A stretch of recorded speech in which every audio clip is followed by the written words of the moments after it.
a book, it is real, and it's £10 in the shops or on Amazon, but tonight it's £5 for anybody that wants one. So hopefully if you like what you hear, you'll buy it. If you don't like what you hear, this is going to be a long 20 minutes. I'm going to start with two poems from the collection.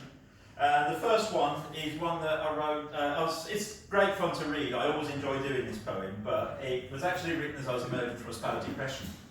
And I had this sort of random thought in the middle of the night, I wish I could buy myself a new personality. And this was born. It's called an as yet untitled bit of 4 AM can't sleep madness, open brackets, yes that is getting the title. And I suspect that's always going to be the title now because it's over 12 months old. So it goes like this. Saturday morning, my thoughts are met as I tried to guess the best scenario of how the day would play. I tried to say I knew the way, but that everything would be okay, but was talking shit, with no one listening anyway. My demeanour was 50 Shades of Grey, but not in that badly written, kinky kind of way. No, grey, as in dullard, uninteresting, where the greatest thing about me is I make a smashing pot of tea. But I drink it all myself, of course, because an hour with me is the road to insanity. Bored out your skull and yelling profanities, staggering and dazed like a wasp smashing brains against double-glazed panes in a desperate effort to flee. Saturday afternoon, no clue what to do, no canny plan, no direction, and upon reflection, no hope of being a popular man. So, I stole a camper van. Had this idea to drive to IKEA, ditch tedious banality, and buy myself a Swedish personality to put together when I got it back to my rather less than immaculate flat, which stank of cat piss and cannabis. I'm not a fan of this pre-prepared cack, cheap crap flat pack bought by sad saps who think it good form to conform to a boring norm like Norman and Norma Normal, or the Swedish-born nerds Bjorn and Leon and Jormelberg. Well, it's what people like, and I need to be liked, so I'm prepared to reveal the brilliant light of the shining new me with the ready-made personality. Let everyone see how good I can be with the flaws tucked away behind doors and ignored. But it didn't quite go as expected. When the finished product was inspected, there were a few loose screws and some bits that refused to fit anywhere. Misfits like size 12 feet in size 7 shoes. And soon I made the local news as the guy who was beyond to lose. The desperate man who failed as a man, found guilty of stealing a camper van.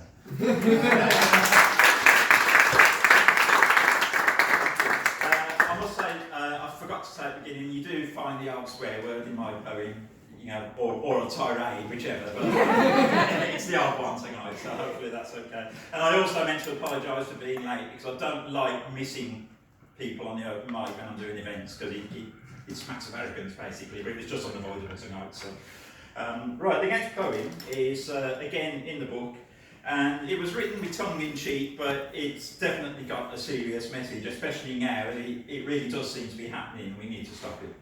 It's called What's Your Emergency 2020. I wrote this in 2017, so we're even nearer now. Hi, my name is Sir Richard Branson. You have reached the Virgin Emergency 999 service.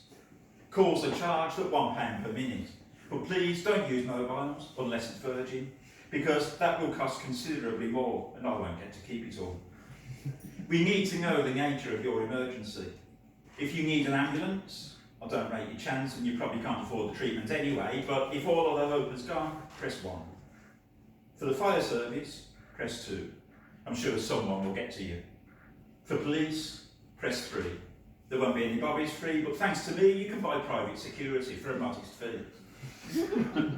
If you are just another claiming you have a Virgin emergency, please end this call and have a wank as a matter of urgency. Or consider joining our dating service at www.virginonthedesperate.com. Or press star to be transferred to this separate con. I'm 68, 68, 68. That's as close as you're going to get, mate. You press 1 for ambulance. Is that correct? Please say yes or no. I'm sorry, I didn't understand what you said. Let's try again. You have asked for an ambulance. We are sorry to announce that the Virgin Ambulance service in your area has been cancelled. This is due to a lack of trained paramedics willing to work for less than they get working at Lidl's or at Ladbrokes taking bets. But there is a replacement bus service. Do you wish to continue?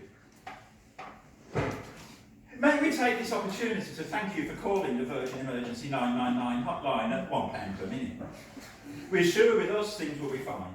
Before we tell you where the bus stops, it's important to know that if you have Sky TV, your first consultation will only be free if you switch to Virgin Media. Do you wish to continue?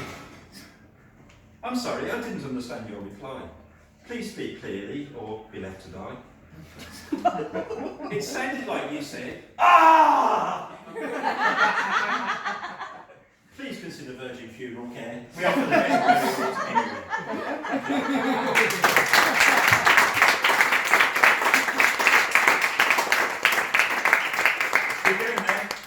Right, the rest of the set, normally I mix serious and humorous, but to be honest, so much shit going on at the moment. You need to make people laugh, don't you? So most of the set is either humorous or serious message with a sort of humorous bent as well. So the next one's pretty new. I'm sure everybody in here knows somebody who is an absolute bullshitter. Whatever you do in your life, they've done better. And they did this, they did that, and you just can't beat them. And they're usually either an elderly relative or a work colleague or something, I've done both. So this one is called A Special Grandad. This man who was great at everything, with a charm and wit to make the birds sing. You would want him with you in the trenches. He was the absolute master of all defences. He'd bring the opposition to its knees. They'd either die in battle or catch a terrible disease. Go back to 44 or so, and he fought the war and won it alone. Before then, he ruled the streets with fear. A killer behind a respectable veneer. If you didn't do what this man said, he'd beat you to death with a stale baguette or a crusty bloomer about the head. No knives or guns. He was too well bred. He'd force-feed you a poisoned scone, the gentleman, the Al Capone. He had magic powers to make things happen. If he wanted to, he could break the pattern of the sun going down and the sun coming up. He could have made Blues win the FA Cup, but the bastard didn't. In his anger, when the bus didn't stop, he cursed so hard, its wheels fell off. He was tougher than Weatherspoon's cheapest steak. He was immune to the venom of every snake. He beat smallpox, chicken pox and, the pox. Dysentery, malaria, the bends and knob rot. Got knocked over and trashed the van. Survived every illness known to man. His charitable deeds knew no bounds. He raised millions and millions and millions of pounds. Enthralled his sponsors and his fans, walking to Moscow on his hands. If you scored 3, then he scored 4. He was a concert pianist before he could walk. Whatever you did, he did better than that. So to Grandad, let's all raise our hands, because really, when he lost our nan, he was just another lonely old man who lived to tell us these tall tales of how in his youth he never failed. So we let him grieve and pretended to believe that he fought the war and won it alone, the gentlemanly Al Capone, when waiting for a bus that failed to stop, he cursed so hard its wheels fell off. Survived every illness known to man, walked to Moscow on his hands. Whatever you did, he did better than that. And to Grandad, we would raise our hands. Then we buried him on a rainy Monday. And he rose like it was Easter Sunday. Okay, you bastards, you can stop pretending. My superpower is never ending.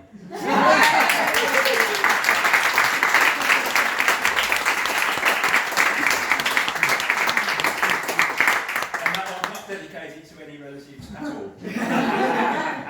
So, right, the next one is not a metaphor for anything whatsoever. It is absolutely straight down the line, exactly as it says, honest. And it's called Vote for This Poem. This is a badly written poem, covered in the lustre of lies and false promise, and you're going to love it. It's going to get your vote. As you note the slickness of the words and overlook the sickness that is blurred by the style with which I make it heard. Poem means poem. Remember this. So even if it scores, say, 52%, and in reality makes no sense, and you only scored it that high because you were promised free entry and sold pie in the sky, I have to win. There's no going back to the beginning, no chance to change your mind.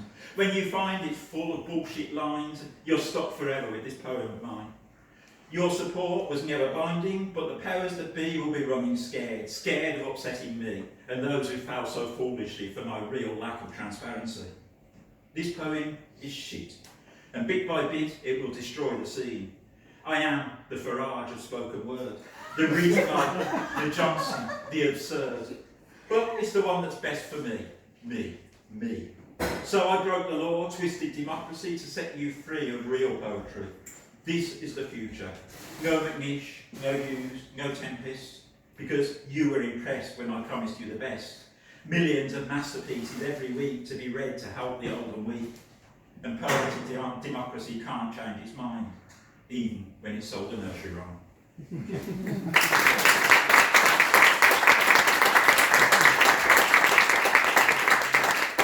Staying on the subject of what that wasn't a metaphor for us all, this one's almost at the end of its life now because it's about the worst Prime Minister this country has ever had until the next one. And it's called Theresa. Prime Ministers should be clever and able, firm at the negotiating table, not a wishy-washy Willie or Auntie Mabel. Yes, they should be strong and stable. Where have we heard that before? This is the story of Theresa May, the woman who supposedly supported Remain, but treated the nation with silent disdain when she saw a Prime Ministership up to be gained. What did she do when she first got the role, the prize she never won at the polls? Of course, her aim was, on the whole, to please self-serving Brexiteer arseholes. She made Boris Johnson Foreign Secretary, throwing logic into the Thames estuary, banged and gagged and lost to the nation in diplomatic constipation. Theresa is a dancing queen. Distracting from what she is and has been. Hostile environment, it saves the Maypot. Is she up to the job? Most people would say no. Brexit means Brexit is her mantra. Like she could do it using abracadabra, bring all the foreigners into line. We're British, remember, it's going to be fine. Naughty, naughty, very naughty. Factory outlet Maggie tea. In a metaphorical field of wheat with booby traps beneath your feet. Run, Maybach, run, go running to Brussels, flex your rippling British muscles, stick it to Michel and Jean-Claude, be a stereotypical Britain abroad, say, Barnier, Barnier, I think you are Barnier, and Junker, stick it up your jumper. Tell them they need to know their place. We won the war, they were a disgrace. It's our duty to define their roles, take back our borders, take back control. Time's ticking, Theresa. They're standing firm. It's a national embarrassment watching you squirm. Go back in time in spectacular fashion. What will be the first item ration? Theresa, Theresa, Theresa dismay, bringing us doom in your own special way. Deal or no deal? What's in the box? Tick-tock. Tick-tock. Boom!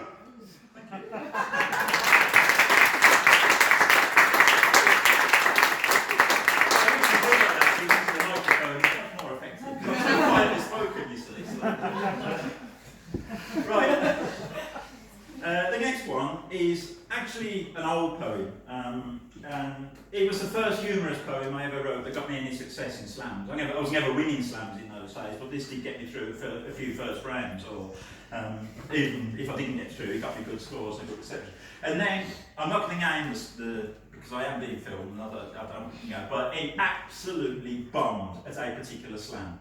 So badly that somebody could have stood up and read a nursery rhyme for 30 seconds off a piece of paper, messed it up 3 times and still beat me. And I know that because basically that's what happened. So I sort of retired it. I was so disgruntled at that. I didn't perform it for probably 2 years. And then a couple of weeks ago, I started getting little edits in my head for this poem, for bits I wasn't quite happy with. And I thought, you know what, that was quite a successful poem, I'm going to do it again. So this is the edited version. Not massively edited, but it is the new version. It's called Internet Dating. And I want you to know that it's not about me. I wrote it for a friend. Dear Zeus, I need your help. I'm desperate not to be left on the shelf. It's all very well to play with yourself, but nookie is better for your mental health. Some say I'm a moose and a social recluse. I know I tend to spit and slobber, and Quasimodo is considered hotter. But my wand has more magic than Harry Potter's. Honest.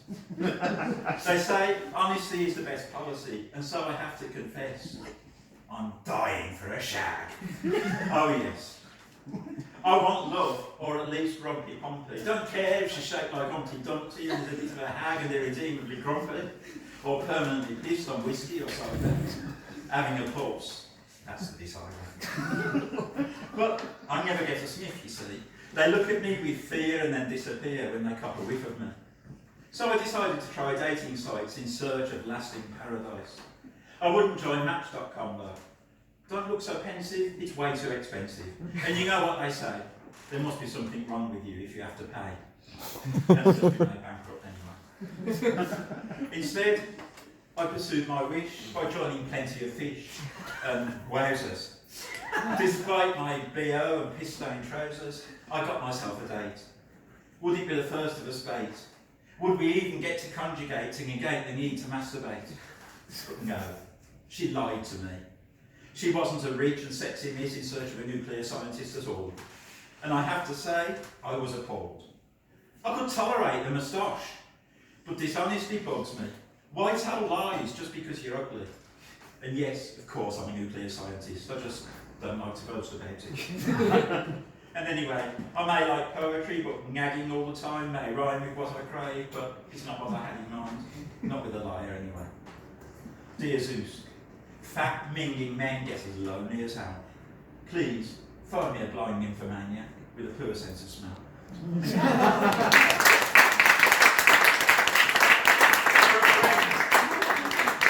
just happen, to, need some help. Right, I've got two more. The first one's pretty new. I've performed it a few times. It's gone quite well, so hopefully it will tonight. And as I say, you have to laugh or you cry at the moment.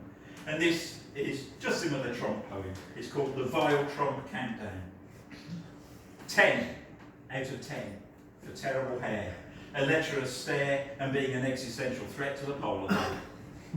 9 out of 10 say he's like an American bojo with a nuclear blast scale orange glow, the intellectual prowess of a pound-man scarecrow, and probably very little down below. 8 rhymes with hate and masturbate, and a giant baby blimp for us to inflate, to raise the level of modern debate. And it's a great thing, it is so great. 7 is how many brain cells he had, but 6 of them died and went to heaven. This is bad, so bad, when even Dan Quayle had 11. 666 is the number of the thick as pig shit pussy-grabbing narcissist who will probably never even have been kissed if he hadn't paid for the privilege. Like a fat, sweaty pig who thinks money and power make him big. 5 times I've arrived at the scene of the crime to find Trump the first suspect in line. Crimes against humanity, crimes against sanity, crimes against modesty committed through vanity, crimes against all for which decency stands, with the blood of oppression on his baby-sized hands. 4 is a golfing term, when someone around him is about to get hurt. But this is where it gets really absurd, because the ridiculous turd is so conceited, against little boys he actually cheated, because he couldn't cope with being defeated. Kim Jong-un and Donald Trump, badly coiffed golf cheat foxhounds. 3,000 times at least, presidential protocol has been breached. And it's about time we saw him tweet, "Fucking hell, I've been impeached." Or in this case, perhaps, him orange. Fuck, what rhymes with orange? Where did I do this? Did mummy send him to school in kilts and sporrans? Maybe being deeply bullied made him so abhorrent. 2 world wars were surely enough. If you don't want a third, then toughen up. Stand against this emerging pattern. Don't sit back and let fascism happen. Prepare, like me. My heart is heavy, but I've got 1,000 milkshakes at the ready.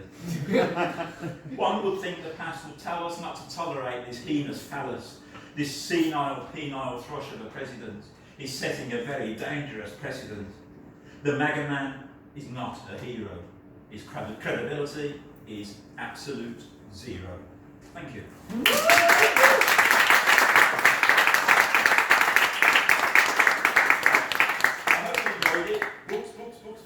Fiver, with my signature on and everything.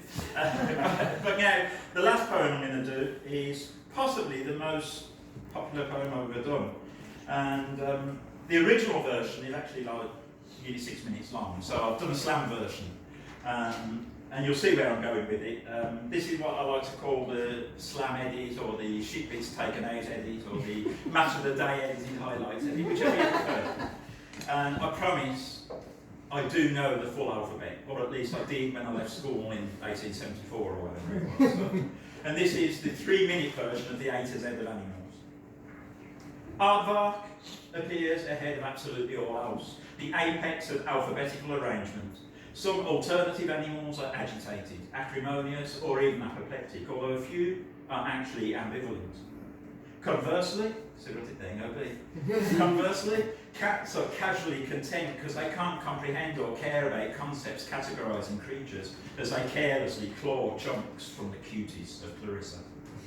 Dogs demand different definitions. Don't dare diss Dalmatians or Dobermans. Doing them down is downright dangerous. Dallying with disaster, dicing with death. Don't do it. Foxes are furious.